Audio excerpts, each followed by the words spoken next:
Hello everyone. In this particular section of video, we will be studying about red data book. Okay, come to page 93 of your book. We will be studying the main body which has made red data book. Okay, the main body, or the body means organization, or the main group of people. Okay, who has made this book, and the aim of making this book, and third is the categories of species according to the red data book, and fourth is the basis of the criteria. Okay, after this video you will be understanding each and everything about red data book. What is the purpose of red data book, who has made red data book, why the red data book has been made, okay, on what basis has been different animal categorized, okay, and what are the categories of animal according to red data book. See, before starting the topic, I want to give you a real life example. Okay, like we have attendance register of yours. Okay, the whole your class attendance register we have, like, right? In that register, what do we have? We have a list of your names. Why are we writing list of names in the registers? Okay, so that it will be easy for us to know who was present during the month, how many days were you absent during the month, what are the total days, working days, okay, how many days you were present in a year, right? The list, if you make systematic list, it will make each and everything easy and convenient to know, right? Since in class, like, we have 30 students or 20 or 25 students, but you see in a real life, like, you see the organism in the earth, how many type of different species of plant and animal are there. Okay, for 30 student we are making a list, so you think we don't need to make a list for a so large species of plant and animal, right? We obviously need it, isn't it? So for that we have made a list, okay, by which we can distinguish different type of organism, whether they are endangered, whether they are critically endangered, whether they are threatened, whether they are vulnerable. Everything we will be checking with the help of that list. We don't need to go, okay, tiger, what is happening with that, one by one. We don't need to. We have a list. Endangered animal, all the endangered animal will be in that list. Okay, critically endangered, all the critically endangered animal will be in that list. It will be easy for us to search for, and then we have it according to our list, according to the data in that book. What we do is we conserve that particular organism. All right, now see, the main body which is responsible for making a red data book is IUCN, that is International Union for Conservation of Nature and Natural Resources. Okay, the full form of IUCN.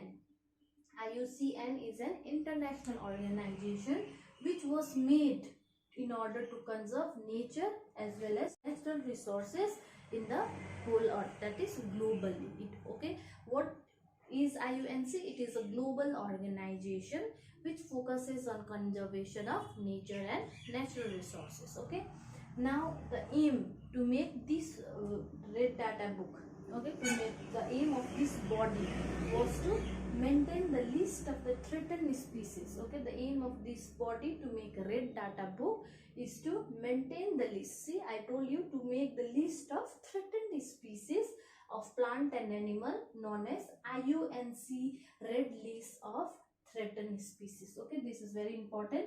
The name of the list is IUNC Red List of Threatened Species. Okay, and the categorization, in what categories have we divided the species, okay, and for what basis of this is the basis of criteria. Before telling that, I'll be telling you this.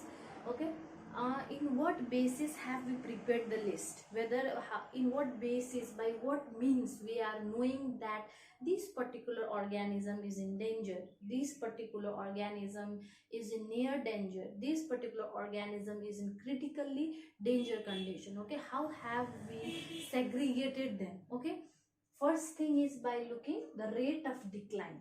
The rate of decline means at what rate that particular organism is getting decline or getting lessened in number. Okay, second thing is population size. what is the size of that organism. That means like human being, what is the population size of human being if it is asked, right? It is 7 billion we tell in whole world, isn't it? In the same way, what is the population size of elephant if it is asked, then we will, what we'll tell, we will tell the population number, like size of the population of elephant in the whole world, all right, or in that particular area. Okay, now rate of decline means in what rate those animal are like dying, or they are getting this is extinct. Okay, and then the population size means what is the population size of that particular organism, and then the geographical distribution means in what area those organisms are distributed. Okay, the one more important thing is the geographical distribution means, see, for example, kangaroo, we find kangaroo only in Australia, all right. So depending on the geographical distribution, see, if the kangaroo population in Australia will be very less, that means we will not be finding kangaroo in the whole world, isn't it? Kangaroo from the whole world will be extinct if it will extinct from Australia. Okay, but elephant, if you see, elephant is present everywhere, isn't it? So if the elephant in India will extinct, it doesn't mean that elephant from the whole world will get extinct. Okay, it also depend on different kind of organism. For example, polar bear, they lives only in ice caps, right? So if the polar bear in the ice cap will be extinct, that means the polar bear from whole world will be extinct. That is known as the geographical distribution. That is, some animals, they live only in the particular area only. Okay, and we will also like the species can be categorized on the basis of geographical distribution. That is, if polar bear is not present in that particular area, means polar bear number is less because it is only present in this area. But for elephant, if the elephant is not present in the Jaldapara Wildlife Sanctuary, that does not mean that elephant population is less. It can be present in elsewhere area also. Okay, because it can it has a habit of living in different area. Okay, now I think you got these three terms, that is rate of decline means rate of decrease in size. Okay, in like how fast is that animal dying, or how fast the number of that animal is decreasing, that is the rate of decline. And the population side, what is the population of that particular animal in the different area. And the geographical distribution means in what all area is that animal present. According to these three things, we are categorizing the species, that is whether the species is extinct, that means whether they are not more living in the earth. Another is extinct in wild. Extinct in wild means they are extinct only in the forest, okay, or in their natural home, but in the conserved area like zoological parks and all, they are still present. Okay, and the critically endangered means they are like very critical, in a very critical condition. If they will not be conserved, okay, they will not be there. Okay, they will be extinct very soon. Okay, and endangered means it is also like they are also less in number but more than critically endangered. Okay, and then the vulnerable means again it is like in the verge of getting endangered. It is not yet endangered, but if that species will not be looked into properly, they will get endangered. Okay, and then the near threatened means they will be like going to the vulnerable stage or endangered stage if they are not protected. Okay, near threatened means they can enter these two stage if they are not protected. Now another is least concerned. Least concerned means the organism which are more in number. They are not in the verge of getting vulnerable or endangered in the near future. They are the organism like they are categorized in the least concern group. Okay, means they are more in number. We need not to think about them so much. And then the data deficit. Data deficit means these we don't have any particular data of this organism.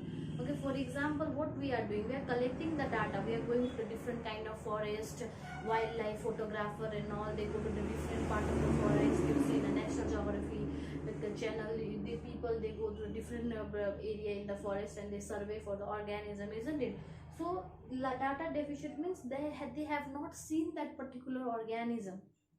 they are lacking some kind of data of that particular organism. They don't know whether that particular organism is more in number or less